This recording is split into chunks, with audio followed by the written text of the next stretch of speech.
On the previous video, we introduced the social engineering toolkit, the set, and we just saw the menu and how to start the application. And on this video, we're gonna start the first attack. It's called the credential harvest, and it's mainly based on phishing. And you remember we explained phishing, which is creating a fake website. For many reasons, one of the reasons or the main reason is to capture credential.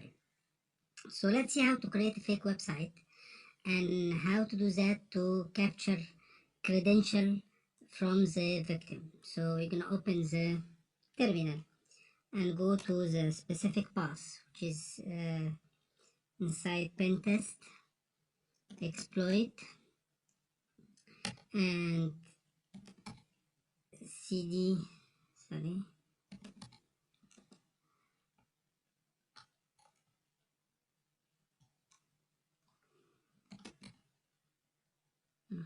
cd pentest, and then cd exploit, and then cd set, and we run the tool set, and we gonna start attack number 2, which is the website attack vector.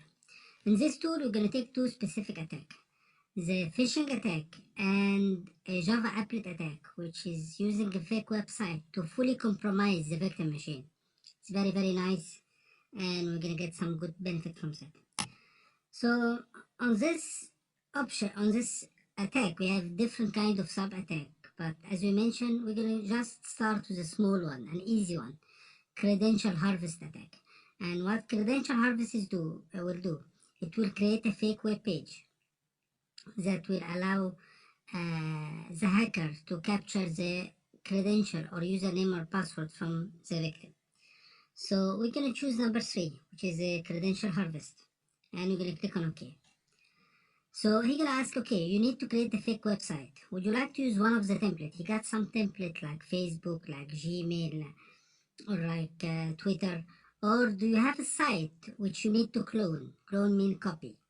So if we choose number 1, he's gonna provide us with some template from where we can choose. Or number 2, you have to write down a specific website, and he will create a similar website. So we're gonna choose the easiest one now, which is number 1, and click on enter. And this is the template that he have so far: Gmail, Google, Facebook, Twitter. Let's take Gmail. So I'm gonna tell him I need to create a fake Gmail page, and click on enter. And he just gives that, this should not be used for any kind of attack or something like that, and press return to continue and agree. But before we press on enter, I want you to check this URL, because this will be the URL that you need to send to the user that will include the fake page. So what this attack will do is that he will create a fake website, and it will host this website on this Linux machine. If you notice that this IP is the same IP on the Linux machine, where you can find here at the top of the screen. So he's creating a web server on the same machine, and he hosts one fake page on it. And then we click on enter, and now he's ready. And what we need to do is we need to send to the victim machine this URL and convince him to click on this URL. Now definitely you cannot send it this way, because it will be very obvious that it's not right. But I'm going to show you some shortcut, or I'm sorry, some workaround that they are doing to manipulate that. So let's go to any victim machine and use this website and see, or this URL, and see what we'll be getting. So I'll go to a Windows 7 machine, sorry, or any machine, or it's a hacker machine, and let me log in. And while it open, let me open also the Windows 7 machine.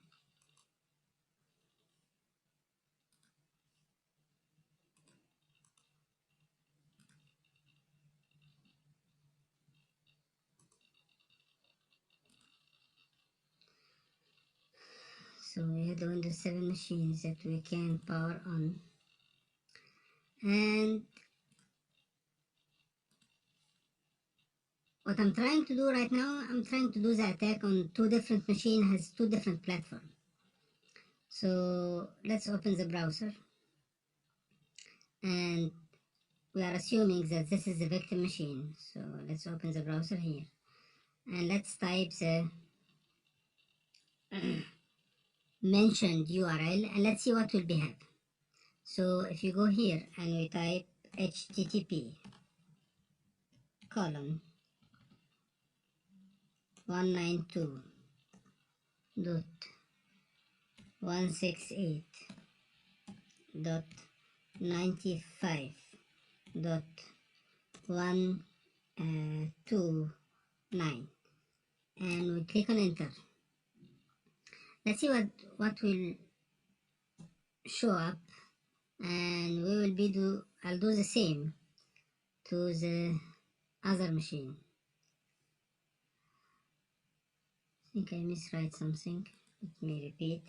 http colon 192 dot, let me take one of those and just fix it, 129. Click on enter, and let's see what we'll get. And during loading I will go to the other machine as well, and I'll go to the user machine,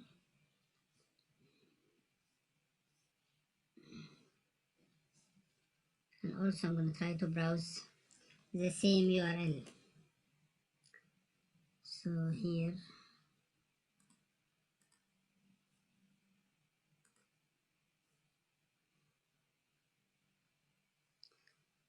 let me open the browser,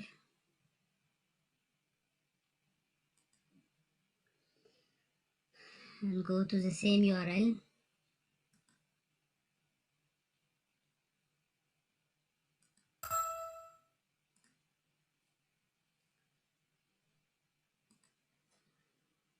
one nine two dot 168.129, and we're gonna notice that he will open a Gmail page. So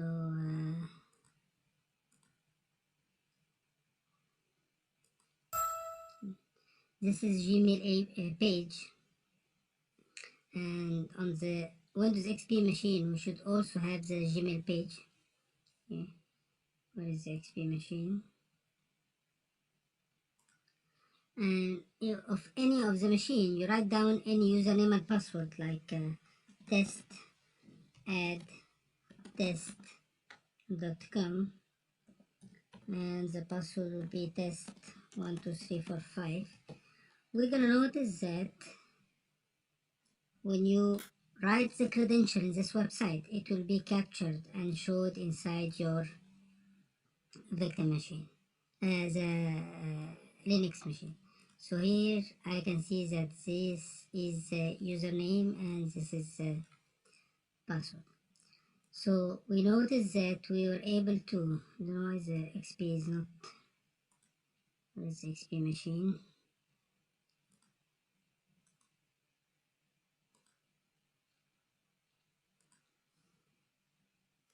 So anyone who will be logging to this web page, he will be he will have the Gmail account, Gmail website, and just by writing this his credential, it will be captured and sent to the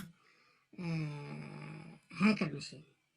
So this is how the username and password can be captured.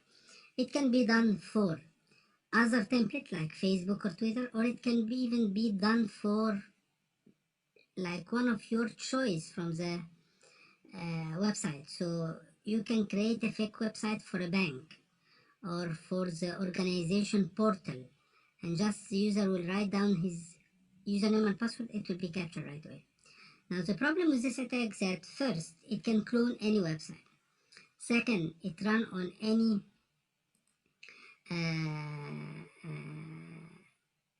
any platform. That means it can be, if you are used to browse from your email from the browser, from the mobile, it will work on the mobile as well, on Android or Apple iOS, on Windows, on Linux, because it's not related to the platform, it's related to the browser from where you are browsing. So all browsers are infected with that, you know. So this is a very simple attack, phishing attack, and it cannot be detected because this website is not installing anything on your machine. Maybe on the next one, you can have a browser that install a malware or a malicious code on your machine, but this one is not installing anything. You just open a website that is hosted on a fake server, a fake website on a fake server, and you write your credential, it will be sent there. Now, regarding the second point, that how people manipulate this URL. I mean, I cannot send someone a URL from like has a number and he will just click on it. So they use different way to change this URL, to change this number. One of the ways to make shorten of the URL. A lot of websites will allow you to change the URL, and this is to shorten the URL or to make it shorter than the normal, because some URL are very long. So we used to see that all the time on Facebook and Twitter, especially on Twitter because they have a maximum length. So sometimes you need to put URL, it will not fit there. So you need to shorten the URL. So what we can do, we can take this IP, the IP of the fake server, and we can put it here, 192.168.129, sorry, 95.129, and we click on shorten, and it will give us an URL. Instead of a number, it will be a URL. Whoever click on this URL, he will get the fake Hotmail page, fake Gmail page. So this is how the phishing attack is done in a very, very easy way. And organization can test the awareness of people by sending them such phish website after taking the proper approval, and see how individual act. So if you have a good awareness inside your organization, they will check the URL and they will feel suspicious. But if you don't implement awareness and people are not aware of security, they can easily click and write down their credential. On next video, we're going to go to something more advanced and more and deeper, which is how to, from this fake website, to install something on the victim machine that will give you full access on this machine. So let's move to the next video and see how to use the social engineering toolkit in a more advanced attack.